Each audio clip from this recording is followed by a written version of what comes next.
ईदा खानला आश्रय देणं एमआयएम नगरसेवकाला भोवलं. नगरसेवक मतीन पटेलच्या घरावरती आणि कार्यालयावर कारवाई. महापालिकेनं घर आणि कार्यालय केलं जमीनदोस्त.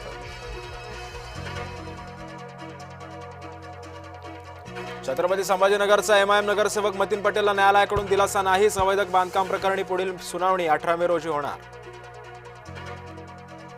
गंभीर गुन्ह्यातील आरोपीला आश्रय देणं चुकीचं. मतीन पटेलच्या कार्यालय घरावरील कारवाईवरती बावनकुळेंचं वक्तव्य.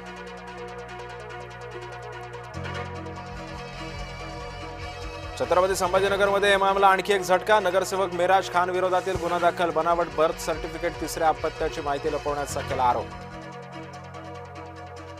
तटकरे शरद पवारांना भेटून परतले. कार्यकारिणीमध्ये पद नाही. तटकरे शरद पवारांकडे. तटकरे शरद पवार यांच्यामध्ये 20 मिनिटांची चर्चा.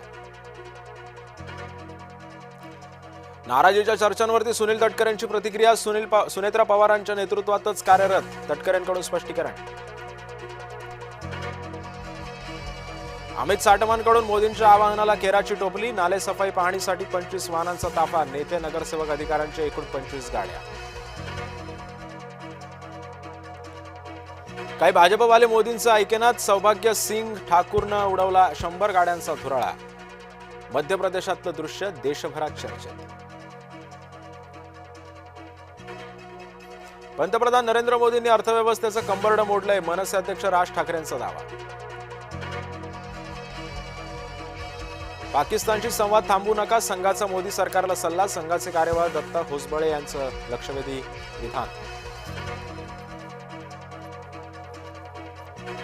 काँग्रेस नगरसेवकासाठी शिवराय आणि औरंगा एकसमान. अकोला काँग्रेसचा नगरसेवक आझाद खानचं संतापजनक विधान.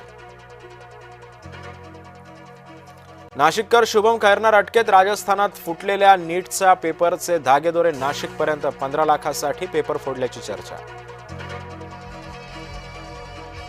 पार्थच्या मनातलं वहिनींच्या कागदावर उमटल्याची चर्चा. राष्ट्रवादीच्या राष्ट्रीय कार्यकारिणीतून जुने जाणते बाहेर. नाशिक टीसीएस धर्मांतर प्रकरणी आरोपी तौसिफ अत्तारला 5 दिवसांची पोलीस कोठडी. रजाक मेमन आणि शाहरुख कुरेशीला न्यायालयीन कोठडी.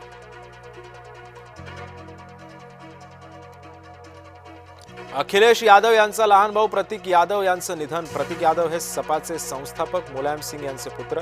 मृत्यूचं कारण मात्र अद्याप स्पष्ट.